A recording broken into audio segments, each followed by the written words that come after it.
Bismillahirrahmanirrahim. Alhamdulillahirabbil alamin wassalatu wassalamu ala asrofil anbiya'i wal mursalin sayyidina wa maulana Muhammadin wa ala alihi wa ashabihi ajmain. La haula wa la quwwata illa billahil aliyyil azim. Qala rabbi shrah li sadri wa yassir li amri wa hlul 'uqdatam min lisani yafqahu qawli, amma ba'du. Marilah kita beristighfar dulu, mohon ampun kepada Allah Subhanahu wa taala. Bismillahirrahmanirrahim.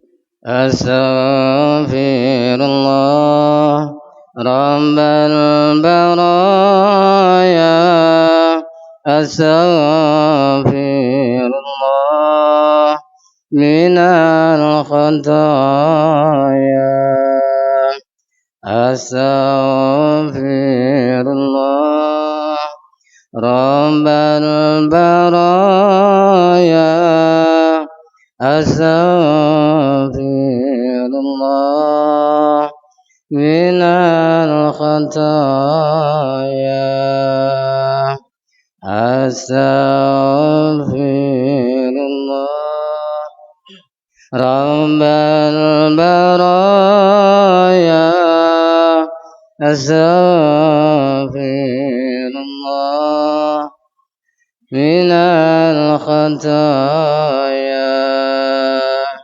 Ya Rasulullah salamun alaik, ya Rafi'a sani wa taraji, al-fataya jiratal alamin, ya uhailal judi wal karami, ya uhailal judi wal karami. Nahnu jiranu bidzal harami, haramil lisani wal hasani. Nahnu min qaumin bi sakanu wa min khawfin aminu. Ya Rasulullah salamun alaik, ya Rafi'a sani wa taraji, al-fataya jiratal alamin, ya uhailal judi wal karami, ya uhailal judi wal karami. Ngawiti ingsun kawan siran, kelawan muji maring pangeran, kang beri rahmat lan kanikmatan, rina wengine tanpa pintungan, rina wengine tanpa pintungan. Ya Rasulullah salamun alaik, ya Rafi'a sani wa taraji, al-fataya jiratal alamin, يا أهل الجود والكرم يا أهل الجود والكرم بسم الله الرحمن الرحيم والعصر إن الإنسان في خسر إلا الذين آمنوا وعملوا الصالحات وتواصوا بالحق وتواصوا بالصبر بسم الله الرحمن الرحيم والعصر إن الإنسان لفي خسر إلا الذين آمنوا وعملوا الصالحات وتواصوا بالحق وتواصوا بالصبر بسم الله الرحمن الرحيم والعصر إن الإنسان لفي خسر إلا الذين آمنوا وعملوا الصالحات وتواصوا بالحق وتواصوا بالصبر. Untuk acara selanjutnya yaitu pengajian yang akan disampaikan oleh Al-Ustadz Haji Mabrur. Waktu dan teman kami persilakan sekaligus sedoanya. Dari saya sebagai pembicara, apabila ada kesalahan saya mohon maaf yang sebesar-besarnya.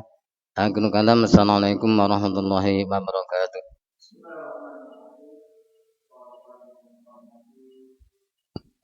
Ulama, tokoh masyarakat, para habaib, hadirin hadirat yang mudah-mudahan kita semuanya dimuliakan oleh Allah Subhanahu wa taala. Amin ya rabbal alamin.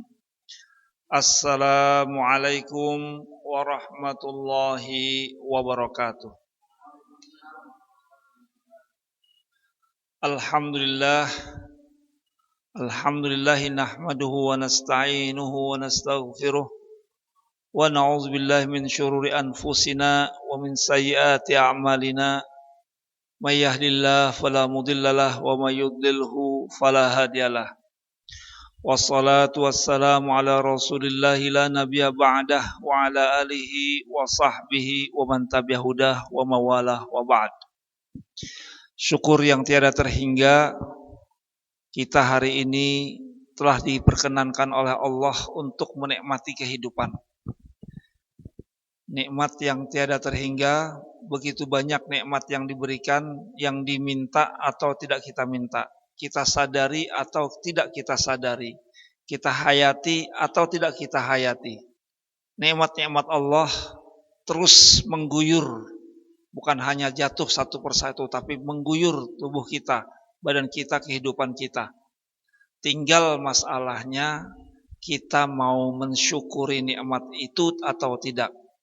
Baik dengan mengingat nikmat-nikmat itu, baik dengan memanfaatkan nikmat yang telah diberikan oleh Allah, baik juga dengan terus bersyukur dengan mengucapkan alhamdulillah.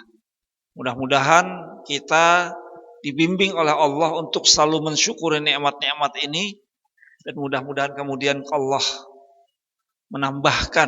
berkenan menambahkan nikmat-nikmat berikutnya, sehingga kita pun semakin bersyukur dan dekat dengan Allah Subhanahu wa ta'ala. Salawat teriring salam semoga selalu tercurah kepada junjungan kita Nabi besar Muhammad sallallahu alaihi wasallam. Mudah-mudahan kita bisa menjadi pengikut setia Rasulullah. Terus kita dibimbing untuk terus beristiqamah. Karena jalan menuju istiqamah ini kadang-kadang penuh tikungan. Tikungan artinya tinggal kita belok atau lurus tetap istiqamah. Di dalam tikungan itu kadang-kadang kita tergoda. Nah, mudah-mudahan dengan mengingat pesan-pesan Rasulullah, dengan mengingat anjuran-anjuran Rasulullah, kita terus konsisten istiqamah di jalan Allah hingga akhir nafas kehidupan kita, sampai kita bertemu dengan Allah dan kita pun berkumpul dengan Rasul yang kita cintai bersama umat yang istiqamah bersama Rasul di surga Allah. Amin ya rabbal alamin. Hadirin yang mudah-mudahan dimuliakan oleh Allah Subhanahu wa ta'ala, tidak terasa hari ini sudah masuk tanggal 7 Muharram. Kalau Tanggal satunya tanggal 30 Juli. Kalau nggak salah. Ini nggak ada ribut Bang. Antara hisab dengan ru'yat nggak ada. Kayaknya sepakat aja. Sepakat juga tanggal 17 Agustus kita hari kemerdekaan. Nggak ada perbedaan itu. Jadi, nah, yang dimuliakan oleh Allah adalah tanggal 10 Muharram. Suatu ketika Rasulullah SAW melihat di kota Madinah ketika hijrah. Jadi di dalam bulan Muharram ini ada dua peristiwa besar. Pertama, momentum tahun baru Islam, yaitu dimulai dengan tahun pertamanya dihitung dari hijrahnya Rasulullah SAW. Walaupun perjalanan hijrah ini bukan sampainya Rasulullah ke Madinah itu bukan tanggal Muharram. Ada yang menyebutkan bulan Maulid.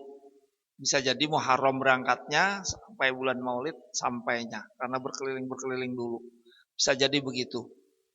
Jadi hijrahnya enggak di situ. Cuma penentuan tahun hijrahnya itu berada pada momentum tahun pertamanya. Penentuan tahun pertamanya itu pada momentum ketika Rasulullah hijrah. Ulun pernah jelaskan di bulan Rajab bahwa salah satu usulan. Jadi kalau dunia barat orang Nasrani punya namanya tahun Masehi. Jadi tahun sekarang 2022 itu Masehi. Nah, Islam Hijriyah. Jadi sebelum ada tahun Hijriyah, umat Islam tidak memakai kalender Hijriah. Walaupun dalam penentuan tanggal 1 Ramadan, Syawal, Zulqa'dah, Zulhijjah itu sudah ada. Cuma tahun berapa enggak ada. Belum ditentukan. Makanya kemudian ketika kapan Rasulullah lahir bukan tahun 250 enggak ada. Tahun gajah. Nah itu. Kalau orang Banjar kapan lahirnya? Waktu Jepang masuk, nah itu. Waktu Belanda keluar dari Indonesia, itu momentumnya itu. Mungkin waktu itu belum ada kesadaran tentang tahun itu belum. Nah, begitu juga di zaman Rasulullah. Kapan kejadiannya? Waktu ditemukannya Zam-Zam. Waktu datangnya pasukan gajah, makanya disebut dengan tahun gajah. Nah itu, Amul Fil. Nah, di zaman Umar ketika ditanya, kita ini kayaknya perlu tahun penanggalan. Muharram, Safar, Rabiul Awal sudah ada. Karena umat Islam harus berpuasa di bulan Ramadan. Naik haji di bulan haji. Haji itu sebelum Islam juga sudah ada. Nah, tahunnya kapan? Mulai ada usulan. Usulan pertama, kita hitung dari tahun lahirnya Nabi Muhammad. Artinya ketika tahun hijrah tahun 1 itu berarti 40 tambah 13 berarti 53 tahun ke-53 dari kelahiran Rasulullah. Seperti juga lahirnya Nabi Isa alaihissalam itu menjadi tahun Masehi. Nah, usulan itu ditolak. Ada lagi usulannya adalah ketika Rasulullah mendapatkan wahyu pertama. Yaitu di Gua Hiro. Artinya kalau begitu ketika hijrah itu sudah tahun ke-13. Waalaikumsalam. Usulan berikutnya adalah ketika Rasulullah Isra dan Mi'raj. Nah itu. Artinya setahun atau 2 tahun sebelum hijrah. Maka sepakatlah di zaman Umar yang diambil adalah hijrahnya Rasulullah. Karena dari situ momentumnya Islam itu naik. Nah itu. Jadi Muharram, ini sebelum kita membaca tafsir. Kan nanti kita akan, kalau nggak salah membaca tafsir surat Al-Asr sudah. Kemarin sampai surat apa Ustaz? An-Nas sudah, Al-Kafirun sudah, An-Nahar, Al-Kausar sudah ya pas terakhir sebelum kurban ya. Nah, Al-Kausar, Al-Maun, ini loncat aja. Belum ya, Al-Asr belum. Kita loncat ke Al-Asr. Kita loncati Al-Fil sama Al-Humazah. Karena momentumnya adalah tahun baru Hijriah. Nah, sampai di mana tadi? Ditentukanlah hijrah Rasulullah sebagai momentum awal tahun Hijriah. Itu peristiwa pertama dalam bulan Muharram. Peristiwa kedua adalah ketika Rasulullah hijrah. Maka pada tanggal 10 Rasulullah melihat orang Yahudi itu bersukacita. Maka Rasulullah bertanya, itu apa yang mereka peringati?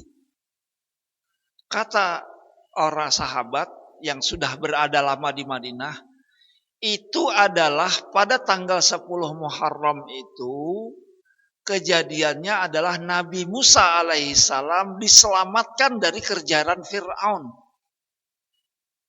Jadi Nabi Musa diselamatkan dari kejaran Fir'aun. Fir'aun mengejar Nabi Musa. Jadi waktu itu cerita Nabi Musa ini kan cerita zamannya Nabi Yusuf. Nabi Yusuf ini mirip kisahnya yang ada sekarang nih kayaknya. Terjadi perselingkuhan, enggak lah. Tapi beda, kasusnya beda. Kalau yang ini ditembak kan. Kalau itu di penjara. Nabi Yusuf berada di Palestina. Panjang ceritanya. Diusir dari Palestina, Yusuf kecil, usia mungkin 15-13 tahun lah.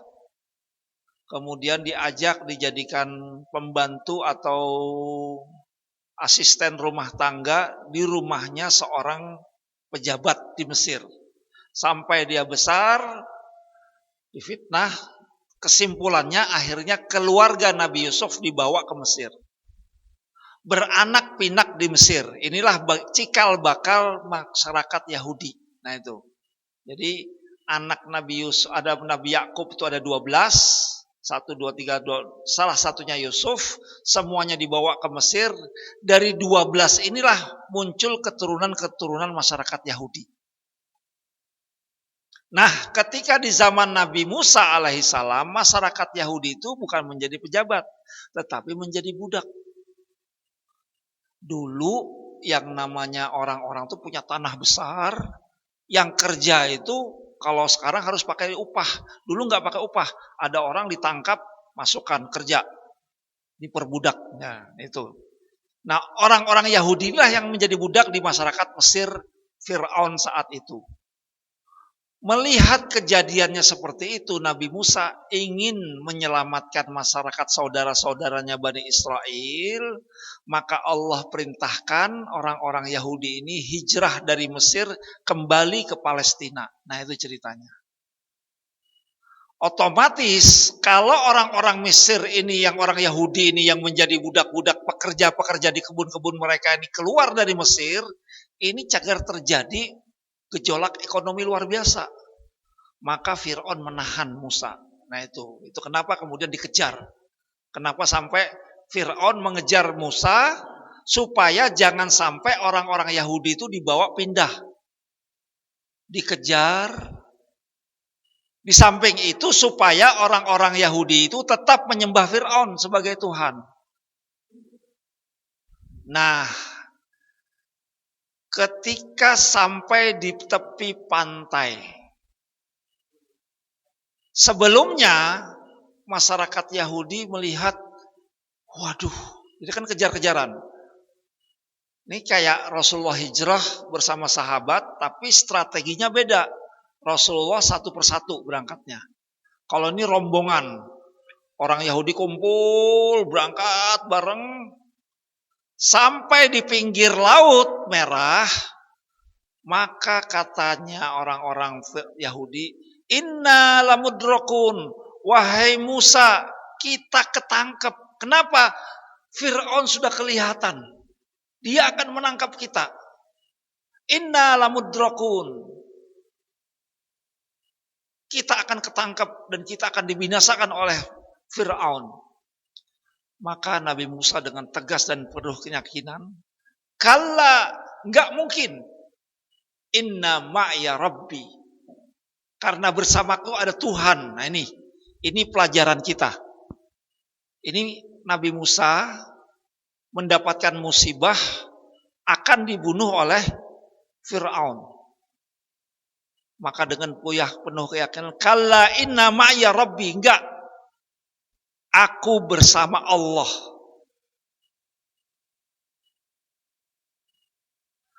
Maka inna lamudron qalu kalla inna ma'ya rabbi sayahdin. Dia yang akan memberi petunjuk apa yang harus kau lakukan. Ini laut. Kalau terjun ke laut, mati bunuh diri. Kalau diam di situ, ditangkap oleh masyarakat Fir'aun, dibunuh mereka. Dengan penuh keyakinan, inna ma'ya rabbi, enggak. Aku hari ini tetap bersama Tuhanku. Dia yang akan memberi petunjuk. Maka turunlah wahyu dari Allah. Idrib bi asaqal bahra. Wahai Musa, pukul laut itu dengan tongkatmu. Maka langsung dipukullah laut itu dengan tongkatnya Nabi Musa. Fanfalaqa kattaudil azim. Maka terbelahlah laut itu seolah-olah ada dinding yang besar. Nah, ini pelajarannya. Kemudian turunlah Nabi Musa bersama masyarakat Yahudi dan menyeberang. Fir'aun kemudian setelah sampai Nabi Musa nyebrang, naik ke tepi berikutnya, Fir'aun ikut turun. Dan ketika Fir'aun dengan pasukannya turun, baru Allah tenggelamkan. Dengan air yang sudah ditahan tadi langsung menenggelamkan Fir'aun. Apa yang terjadi saat itu?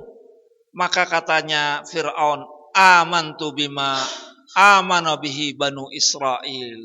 Aku sekarang beriman dengan Tuhannya Bani Israel. Maka kata Allah, al-an waqad asaita qablu. Baru sekarang kamu tobat. Sebelumnya kamu bermaksiat dan menantang Allah dan ingin membunuh Nabi Musa alaihissalam. Maka disitulah kemudian ada wahyu dari Allah. Lanunajjika bibadanika. Badan kamu nanti akan utuh. Akan aku selamatkan. Linaja'alaka ayatan. Akan aku jadikan ini sebagai tanda peringatan bagi orang-orang nanti. Ini disebutkan dalam Al-Quran. Lama sekali. Gak ada yang tahu apa itu Fir'aun. Di dalam kitab Injil ada, Taurat ada, cerita Fir'aun. Di Al-Quran ada cerita tentang Fir'aun. Cuma orang gak tahu Fir'aun itu di mana. Taunya mereka di Mesir. Cuma bagaimana bentuknya gak ada yang tahu. Sampai ketika tahun 1840, 45, 60 gitu. 1800 baru aja. Sekitar 300 tahun yang lalu. Ketika ada penggembala Mesir, lari-lari, kejeduk-jeduk. Apa ini? Batu besar. Wah, pas digali, loh, segitiga. Ini bangunan apa? Digali. Wah, ini piramid baru. Ketemulah piramid. Belum ada yang berani. Apa yang ada, waktu itu belum tahu apa yang ada di dalam piramid ini. Maka digalilah, ada dapat pintunya. Dari pintu itu masuk, konon seluruh ekspedisi yang masuk ke dalam pintu itu semuanya mati. Jadi hebatnya masyarakat Fir'aun itu, tempat penyimpanan harta karunnya Fir'aun itu beracun. Jadi udaranya ini beracun. Makanya kemudian ada buku namanya Kutukan Fir'aun. Nah itu. Cuma yang namanya orang modern nggak kalah pikir. Pakai masker, pakai apa, masuk dengan oksigen, masuk ke dalam. Baru diambil, baru di situ ketahuan. Oh, ada mumi Fir'aun. Baru dibuka, oh ini yang namanya Fir'aun. Tahun 1800 sekitar 1860 sekitar itu. Baru dunia tahu, baru di Injil, oh ini Fir'aun. Jadi yang namanya Fir'aun itu bukan nama orang. Fir'aun itu artinya raja-raja Mesir. Jadi banyak Tutankhamun, Ra, banyak sekali. Dan itu terjadi dari tahun 5000 sebelum Masehi. 5000 sebelum Masehi, 5000 tahun. Jadi sebelum Nabi Isa, sekarang sudah 2000, sebelumnya lagi berarti 7000 tahun yang lalu. Yang dengan Nabi Musa ini sekitar 3000 tahun sebelum Masehi. 3000 tahun. Pas kebetulan sempat ke sana ngelihat bagaimana kondisinya. Piramidnya, muminya. Kalau jar orang Banjar, Fir'aun itu tingginya 10 meter kayak niur. Itu ada di buku-buku. Yang nggak salah, kenapa? Karena nggak ada informasi. Siapa Fir'aun? Nah setelah ditemukan itu berarti Fir'aun itu sama aja. Sama dengan kita. Artinya kejadian yang 7000 tahun yang Masehi yang lalu, wujudnya ya seperti ini. Tingginya antara 170, 180, paling gede segitulah. Ada hidungnya, ada matanya. Bukan seperti orang kayak... ini membantah cerita teori Darwin. Yang namanya manusia dari Homo sapien, Homo apalagi yang nunduk-nunduk, kemudian buntutnya hilang. Makanya bedanya kera dan monyet apa katanya. Nah ini. Karena kera itu gak punya buntut. Manusia ini termasuk Homo sapien itu katanya. Yang gak punya buntut. Buntutnya di muka ya. Nah, kembali ke cerita itu. Nah, kemudian cerita itulah yang kemudian diceritakan kata Nabi Muhammad. Rasulullah bertanya, apa yang ini cerita keselamatan. Bagaimana Fir'aun selamat dari badai, dari ancaman Fir'aun. Musa selamat dan kaumnya selamat dari ancaman Fir'aun. Nah, Rasulullah bersabda, kita lebih berhak untuk memperingati kejadian ini daripada orang Yahudi. Kenapa? Silsilah keturunan atau syariat kita ini murni dari Allah. Adapun Yahudi yang ada saat ini sudah terjadi perubahan-perubahan kata mereka. Kita harus mengingat kejadian ini. Maka mulai saat itu dijadikanlah puasa sunnah Asyura. Puasa sunnah di tanggal 10 Muharram. Nah itu. Banyak pembahasan lagi, ada cerita banyak, cerita tentang selamatnya Nabi Ibrahim alaihissalam terjadi di bulan Muharram. Selamatnya Nabi Yunus terjadi di bulan Muharram. Selamatnya Nabi Yusuf juga terjadi di bulan Muharram. Juga selamatnya Nabi Ayub sembuh dari penyakit juga di bulan Muharram. Artinya bulan Muharram ini adalah bulan keselamatan. Harapannya mudah-mudahan kita selamat di dunia dan akhirat. Amin ya rabbal alamin. Nah ini pelajaran yang penting. Sehingga kata dalam sebuah riwayat disebutkan bahwa Rasulullah SAW sangat-sangat memperhatikan ibadah puasa di bulan Muharram. Jika dibanding dengan hari-hari yang lain. Dalam hadis Rasulullah, ma ra'aitun Nabi dari Ibnu Abbas radhiyallahu an, ma ra'aitun Nabi sallallahu alaihi wasallam yataharra siyama yaumin faddalahu ala ghairihi illa hadzal yaum, yaum Asyura. Aku tidak melihat Nabi Rasulullah sallallahu alaihi wasallam begitu sangat memperhatikan berpuasa di hari ini, yaitu di puasa Asyura. Wa hadza syahr, yakni kecuali jika dibandingkan. Jadi ada dua puasa yang sangat diperhatikan Rasulullah, yaitu bulan Muharram, tanggal 10 Muharram dan bulan Ramadan. Nah, apa pahalanya? Wasiyamu yaumi Asyura Uhtusiba 'ala Allah ay yukaffir as-sanata allati qablah. Ketika ditanya Rasulullah bersabda bahwa puasa di bulan Muharram tanggal 10 Muharram terhitung bahwa Allah mudah-mudahan menghapuskan dosa setahun sebelumnya.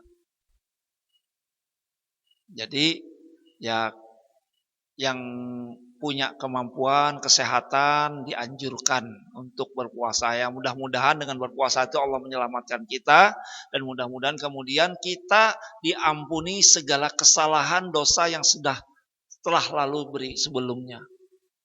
Kenapa perlu kita minta ampun? Kenapa harus dihapus? Ini yang kadang-kadang kita kurang menyadari. Kalau penyakit itu yang paling berat penyakit apa? Paling berat. Penyakit hati boleh, kanker, penyakit hati obatnya hati juga itu. Bukan hati. Kanker itu paling berat. Ya COVID sakit gigi lah. Nah, penyakit apapun yang paling berat itu tidak bisa berat penyakit ini. Ada satu penyakit yang tidak kita sadari tapi itu sangat berat dan sangat luar biasa. Penyakit apapun itu setelah kalau kita kena kanker, katakan gitu, nauzubillah, Allah mudah-mudahan melindungi. Ada seseorang kena kanker, misalnya, menahun sampai meninggal. Ketika meninggal penyakitnya hilang nggak? Hilang, mati juga bersama inangnya, bersama yang membawanya. Ketika seseorang mati, penyakitnya pun semuanya mati. Nah, kira-kira gitu. Sama COVID juga gitu. Seluruh yang dibawa juga mati. Nah, kecuali satu ini. Penyakit ini yang nggak bisa mati. Apa itu? Dosa. Yang namanya dosa itu adalah penyakit. Ketika kita mati, nggak hilang. Justru setelah mati itu mulai akan dihitung. Betul-betul kita mempertanggungjawabkan. Nah ini yang kadang kita nggak sadari. Penyakit ini, yaitu dosa ini, ketika kita hidup di dunia, nggak sadar kita bahwa ini adalah dosa. Setelah kita mati, mulai dihitung dan kita mempertanggungjawabkan, tambah susah lagi hidup kita. Maka disitulah perlunya kita memohon kepada Allah agar menghapuskan dosa-dosa kita dan Allah menyelamatkan kita dan sehingga kita menjadi lebih tenang dan nyaman. Kan sudah ada bulan Ramadan. Ya, Ramadan menghapuskan dosa, menjadi kita bersih juga. Tetapi jangan-jangan ada sesuatu yang masih mengganjal-mengganjal lah, kira-kira begitu. Ya mudah-mudahan dengan kita berpuasa di bulan Ramadan, Allah menghapuskan kita menjadi menambah dengan kalau dosa nggak ada, artinya pahala yang ditambahkan oleh Allah Subhanahu wa ta'ala. Ini terus kira-kira tanggal berapa? Nah, tanggal 10 kira-kira Senin insya Allah. Karena kereda perbedaan antara ahlu hisab dan ahlu ru'yah kereda nih. Kereda yang melihat nih bang. Jadi yakin aja hari Senin. Karena tanggal 1 itu tanggal 30. Hari ini tanggal 5, tanggal 7. Esok tanggal 8. Minggu 9. Nah, kata Rasulullah, kalau 10 aja sama orang Yahudi, maka kata Rasulullah, seandainya aku diberi umur tahun depan, maka akan aku tambahan tanggal 9 dan tanggal 10. Makanya kemudian Tasu'a itu 9, Asyura itu 10. Nah, baru kemudian kejadian berikutnya baru yang apa yang terjadi di Padang Karbala, yaitu dibunuhnya Husain, yang ini menjadi amalannya orang Syiah. Jadi tanggal 10 Asyura ini beda lagi kalau orang Indonesia. Asyura ini menjadi hari anak yatim. Kenapa? Karena Rasulullah adalah anak yatim, kira-kira begitu anunya, logikanya. Nah, mudah-mudahan kita bisa mengambil pelajaran. Jadi apa pelajaran dari cerita Nabi Musa dan cerita-cerita Nabi itu? Betapa Allah dan Rasulnya mengajarkan kita dalam menghadapi kehidupan itu, kita itu jangan fokus kepada musibahnya. Ini kan cerita keselamatan. Nabi Musa selamat dari kejaran Fir'aun. Nabi Ibrahim selamat dari pembakaran Namrud. Jadi dibakar Nabi Ibrahim tidak menjadi apa-apa di bulan Muharram. Kemudian Nabi Yunus selamat dari terkaman ikan paus juga di bulan Muharram. Nabi Yusuf ketemu dengan saudara-saudaranya juga di bulan Muharram tanggal 10 ini dalam sebuah riwayat. Jadi ya apakah memang tanggal 10 atau tanggal berapa, tapi setidaknya tanggal 10 Muharram ini menjadi momentum keselamatan, kira-kira kayak gitu. Ya mudah-mudahan dengan kita berpuasa kita diselamatkan oleh Allah. Amin ya rabbal alamin.